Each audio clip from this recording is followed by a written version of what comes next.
हाँ जी 1674 आस करते हैं वधिया सोहना तुहाडा दिन जा रहा होगा। आओ करिए परमात्मा का शुकराना वधिए अज के दिन दे अगे समा हो चुका अज की कहानी का अज के विचार का।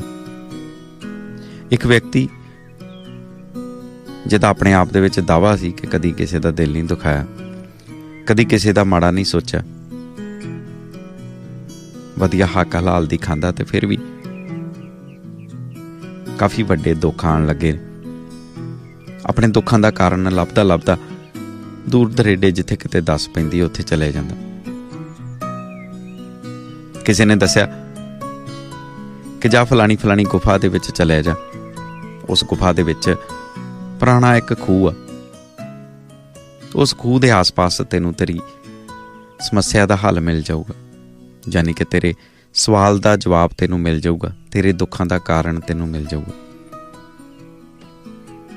उत्थे जांदा ते की देखता कि कंढे दे उत्ते एक डड्डू बैठा। डड्डू नूं जाके अपने दिल की गल दसदा, मैं अपने दुखों का कारण जानना है। डड्डू ने कहा इत्थों लागे एक पिंड पैंदा, उस पिंड दे विच उस नगर दे विच जा ते जिहड़ियां भी तीन चीज़ां उत्थे तैनूं नज़र आउणगियां उन्हां दे विच तेरे दुख दा हल है। आदमी काली काली दे विच पिंड वल नूं वधिया, पर मायूस होके फिर वापस परत आया। उत्थे तो कुछ भी नहीं। डड्डू ने पूछा की हल लभ के आया? ते आदमी ने बड़े उतरे जे चेहरे दे नाल कहा कुछ खास नहीं। नगर दे विच एंटर हुंदियां ही तीन दुकानां ने, एक लकड़ दी दुकान है, एक कोई मैटल वेचदा ते एक कोई तारां वेचदा। मैनूं ते समझ नहीं आई उत्थे मेरे किहड़े हल सी जिथे तूं भेजिया मैनूं। ते डड्डू ने इस आदमी नूं कोसदियां होया वापस खूह दे विच छाल मार दित्ती। डड्डू दा कहना सी ओए मैं ते जा नहीं सकदा, इन्नी तिखी धुप दे विच मैं ते निकल नहीं सकदा। मैनूं किसी ने कहा ही कोई भला पुरश आऊगा, वो आके तेनूं दसूगा ते तेनूं भी पता लग जू, ते तूं ते मेरे तो भी गया गुजरिया निकलिया। वापस कहंदे ने खूह दे विच आवाज़ां मारदा रहा, डड्डू नूं फिर वापस सददा रहा, शायद होर कोई क्लू मिल जे, होर कोई साइन मिल जे, सवाल दा हल मिल जे। पर जिद्दां जिद्दां खूह दे विच आवाज़ां मारदा अपणियां आवाज़ां फिर वापस आउंदियां। मेरे दुखों का कारण की है उही आवाज़ वापस सुनदी। खौरे किन्ना चिर बैठा इसे इंतजार दे विच कि शायद फिर डड्डू बाहर निकलूगा, फिर उहदे नाल कोई गलबात होगी। आखिरकार फिर दोबारा तो उस नगर दे विच जांदा कि मैं कुछ होवे ना ते मिस ना कर दिता होवे। कहंदे ने सालां बीत गए इसे तरह दे नाल वार वार जांदा। हो सकदा कि किसी खास टाइम दे उत्ते, किसी खास समय दे उत्ते, किसी खास सीजन दे विच वो मेरा आंसर मिलना होवे। हो सकदा तां करके ना मिलदा होवे। हुण पहले दुख ते भुल गए, वड्डा दुख हुण इह जापण लग पिया कि जिथे मैनूं हल दस्सिया गया ही उत्थे मैनूं लभदा क्यों नहीं। वार वार आउण जाण दे उत्ते कहंदे ने एक दिन दुकान दे बाहर झाड़ू पोछा करी जांदे एक गरीबड़े जे मुंडे ने आवाज़ मारती, बाबू जी कुछ चाहिदा? तुहानूं मैं वेखदा काफ़ी वारी तुसीं आउंदे हो फिर मुड़ जांदे हो। ते उस व्यक्ति ने कहा यार मैनूं इदां इदां किसी ने दस्सिया ही, उसे करके आउणा कि शायद मेरे कोलों कुछ मिस ना हो गया होवे। तो रब दे नाम वाले लड़के ने हस के कहा बाबू जी हल ते तुहाडे आस पास ही है, राह ते ठीक दे उत्ते तुरे आउंदे हो, ਪਰ ਹਰ ਰੋਜ਼ ਮੰਜ਼ਿਲ ਨੂੰ ਅੱਖੋਂ ਪਰੋਖਿਆਂ ਕਰਕੇ ਅੱਗੇ ਲੰਘ ਜਾਂਦੇ ਹੋ। ਕੋਈ ਨਹੀਂ, ਜਦੋਂ ਉਹਦੀ ਕਿਰਪਾ ਹੋਈ ਸਭ ਕੁਝ ਲੱਭ ਜੂਗਾ। ਪਹਿਲਾਂ ਤੇ ਸੋਚਦਾ ਕਿ ਇਹਨੂੰ ਝਾੜੂ ਪੋਚਾ ਕਰਨ ਵਾਲੇ ਨੂੰ ਕੀ ਪਤਾ, ਜਿੱਦਾਂ ਦੀ ਮੇਰੇ ਨਾਲ ਪਹਿਲਾਂ ਕਰ ਗਿਆ ਡੱਡੂ ਕੋ ਭੇਜ ਕੇ, ਤੇ ਜਿੱਦਾਂ ਦੀ ਡੱਡੂ ਕਰ ਗਿਆ ਉਦਾਂ ਦੀ ਇਹਨੇ ਕੀਤੀ ਹੈ। ਖੈਰ, ਥੋੜੀ ਅੱਗੇ ਵੱਧਦਾ, ਕੰਨਾਂ ਦੇ ਵਿੱਚ ਇੱਕ ਬੜੀ ਖੂਬਸੂਰਤ ਸਿਤਾਰ ਵੱਜਣ ਦੀ ਆਵਾਜ਼ ਪੈਂਦੀ, ਇੰਨੀ ਕੁ ਖੂਬਸੂਰਤ ਕਿ ਆਪਣੇ ਆਪ ਹੀ ਉਹਦੇ ਵੱਲ ਨੂੰ ਖਿੱਚਿਆ ਚਲਾ ਗਿਆ। ਜਿਹੜੇ ਪਾਸਿਓਂ ਆਵਾਜ਼ ਆਉਂਦੀ ਹੈ ਉਧਰਲੇ ਪਾਸੇ ਪਹੁੰਚਿਆ। ਜਾ ਕੇ ਘੰਟਿਆਂ ਬੱਧੀ ਪਤਾ ਹੀ ਨਹੀਂ ਲੱਗਾ ਕਿ ਉਸ ਸਿਤਾਰ ਦੀ ਮਧੁਰ ਆਵਾਜ਼ ਨੇ ਕਿੱਥੇ ਜੋੜ ਦਿੱਤਾ, ਕਿੱਥੇ ਸੁਰਤੀ ਲੱਗ ਗਈ ਹੈ। ਜਰਾ ਹੋਸ਼ ਆਈ ਤੇ ਸੋਚਦਾ, ਵਾਹ, ਇਹਨਾਂ ਕਮਾਲ ਦਾ ਸਾਜ਼ ਬਣਾਉਣ ਵਾਲੇ ਨੇ ਕੀ ਸੋਚਿਆ ਹੋਊਗਾ, ਕਿੱਦਾਂ ਬਣੀ ਹੋਊਗੀ ਇਹ ਸਿਤਾਰ,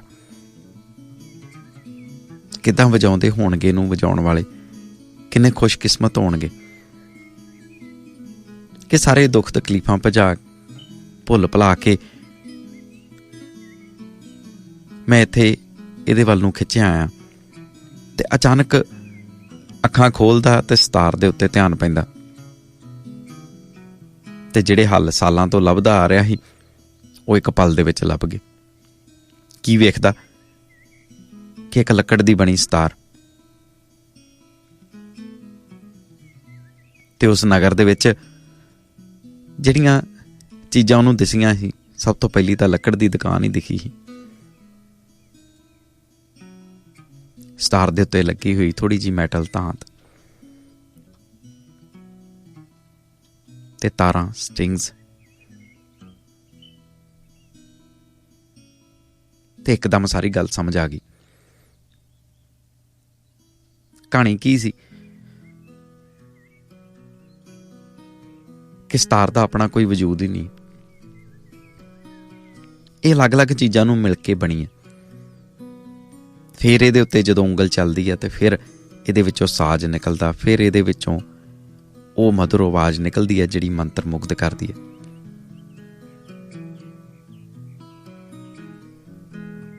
ਇਸੇ ਤਰ੍ਹਾਂ ਦੇ ਨਾਲ ਸਾਡੇ ਦੁੱਖ ਤਕਲੀਫਾਂ ਨੇ। ਕਦੀ ਵੀ ਕਿਸੇ ਇੱਕ ਚੀਜ਼ ਤੋਂ ਨਹੀਂ ਬਣਦੇ। ਬਹੁਤੀ ਵਾਰੀ ਆਪਾਂ ਸਿਤਾਰ ਹੀ ਵੇਖੀ ਜਾਂਦੇ ਹਾਂ, ਆਪਣੇ ਦੁੱਖ ਹੀ ਵੇਖੀ ਜਾਂਦੇ ਹਾਂ, ਪਰ ਉਹਦੇ ਪਿੱਛੇ ਮਲਟੀਪਲ ਰੀਜ਼ਨਸ ਹੁੰਦੇ ਨੇ, ਉਹਦੇ ਪਿੱਛੇ ਕਈ ਕਾਰਨ ਜੁੜੇ ਹੁੰਦੇ ਨੇ। ਇਕੱਲੇ ਦੁੱਖ ਹੀ ਕਿਉਂ, ਹਰ ਇੱਕ ਚੀਜ਼ ਜਿਹੜੀ ਸਾਡੇ ਲਈ ਇੱਕ ਸਵਾਲ ਹੈ, ਜਾਂ ਜਿਹੜੇ ਵੀ ਸਵਾਲਾਂ ਦਾ ਆਪਾਂ ਹੱਲ ਲੱਭਣ ਦੇ ਲਈ ਤੁਰਦੇ ਹਾਂ, ਚਾਹੇ ਉਹ ਰੱਬ ਦੇ ਗੁੱਝੇ ਭੇਤ ਨੇ, ਚਾਹੇ ਸੱਚ ਹੈ, ਚਾਹੇ ਝੂਠ ਹੈ, ਦੁੱਖ ਹੈ, ਇਨਸਾਨ ਹੀ ਕਿਉਂ ਨਾ ਹੋਵੇ, ਇਨਸਾਨੀ ਬਣਤਰ ਹੀ ਕਿਉਂ ਨਾ ਹੋਵੇ, ਹਰ ਇੱਕ ਚੀਜ਼ ਦੇ ਪਿੱਛੇ ਬਹੁਤ ਸਾਰੇ ਗੁੱਝੇ ਭੇਤ ਛੁਪੇ ਨੇ, ਤੇ ਆਪਾਂ ਸਿਰਫ ਐਂਡ ਪ੍ਰੋਡਕਟ ਵੇਖਦੇ ਹਾਂ ਹਮੇਸ਼ਾ। ਜਿੱਦਾਂ ਇਸ ਸਿਤਾਰ ਦੇ ਪਿੱਛੇ ਹੋਰ ਕੀ ਕੀ ਲੁਕਿਆ, ਕਿੱਥੋਂ ਕਿੱਥੋਂ ਆਇਆ, ਕਿੱਦਾਂ ਇਹ ਆਪਸ ਦੇ ਵਿੱਚ ਸਾਰੇ ਕੰਬਾਈਨਡ ਹੋਏ ਤੇ ਫਿਰ ਜਾ ਕੇ ਇੱਕ ਕੰਪਲੀਟ ਸਾਜ਼ ਬਣਿਆ। ਉਸੇ ਤਰ੍ਹਾਂ ਦੇ ਨਾਲ ਸਾਡੇ ਦੁੱਖ ਤਕਲੀਫਾਂ ਵੀ ਨੇ। ਆਪਾਂ ਬਹੁਤੀ ਵਾਰੀ ਉਹਨਾਂ ਦੁੱਖਾਂ ਨੂੰ ਬੈਠ ਕੇ ਉਹਨਾਂ ਦੇ ਉੱਤੇ ਚਿੰਤਨ ਕਰੀ ਜਾਂਦੇ, ਪਰ ਬਹੁਤਿਆਂ ਨੇ ਕਦੀ ਉਹਦੇ ਬੈਕਗਰਾਊਂਡ ਦੇ ਵਿੱਚ ਜਾ ਕੇ ਵੇਖਣ ਦੀ ਕੋਸ਼ਿਸ਼ ਹੀ ਨਹੀਂ ਕੀਤੀ, ਕਿੱਥੋਂ ਕਿੱਥੋਂ, ਕਿੱਦਾਂ ਕਿੱਦਾਂ, ਕਿਹੜੇ ਕਿਹੜੇ ਤੰਦ ਜੁੜੇ, ਤੇ ਫਿਰ ਇਹ ਦੁੱਖ ਵੱਡਾ ਹੋਇਆ। ਤੇ ਜੇ ਸਾਨੂੰ ਉਹ ਤੰਦਾਂ ਦਾ ਪਤਾ ਲੱਗ ਜੇ ਤੇ ਫਿਰ ਇਲਾਜ ਹੋਣਾ ਥੋੜ੍ਹਾ ਜਿਹਾ ਸੌਖਾ ਹੋ ਜਾਂਦਾ। ਨਹੀਂ ਤੇ ਫਿਰ ਇਸੇ ਆਦਮੀ ਵਾਂਗੂ ਬੜਿਆਂ, ਤੇ ਬਹੁਤੇ ਆਪਾਂ ਇੱਦਾਂ ਦੇ ਹੀ ਹਾਂ, ਜਿਹੜੇ ਖੂਹ ਦੇ ਉੱਤੇ ਬੈਠੇ ਡੱਡੂਆਂ ਦੇ ਆਖੇ ਲੱਗ ਕੇ ਕਦੀ ਇੱਧਰ ਨੂੰ ਤੇ ਕਦੀ ਉੱਧਰ ਨੂੰ, ਜਿਨ੍ਹਾਂ ਨੂੰ ਕਦੀ ਕਿਸੇ ਨੇ ਇਹ ਤੇ ਜ਼ਰੂਰ ਦੱਸ ਦਿੱਤਾ ਕਿ ਫਲਾਣੇ ਫਲਾਣੇ ਥਾਂ ਤੋਂ ਤੇਰੇ ਦੁੱਖਾਂ ਦਾ ਹੱਲ ਹੋਣਾ, ਪਰ ਜਿਨ੍ਹਾਂ ਨੇ ਕਦੀ ਉੱਥੇ ਜਾਣ ਦੀ ਹਿੰਮਤ ਨਹੀਂ ਕੀਤੀ, ਉਹ ਸ਼ਾਇਦ ਇਸੇ ਆਸ ਦੇ ਵਿੱਚ ਬੈਠੇ ਰਹਿੰਦੇ ਆ ਕਿ ਕੋਈ ਹੋਰ ਆਊਗਾ, ਮੈਂ ਤੇ ਇੰਨੀ ਸਮਰੱਥਾ ਵਾਲਾ ਹੈ ਨਹੀਂ, ਉਹ ਮੈਨੂੰ ਹੱਲ ਲੱਭ ਕੇ ਦੱਸੂਗਾ। ਆਸ ਕਰਦੇ ਹਾਂ ਇਸ ਕਹਾਣੀ ਵਿਚਲੇ ਮਨੋਰਥ ਜ਼ਰੂਰ ਸਮਝਣ ਦੀ ਕੋਸ਼ਿਸ਼ ਕਰੋਗੇ। ਤੋਰਦੇ ਹਾਂ ਪ੍ਰੋਗਰਾਮ ਨੂੰ ਅੱਗੇ।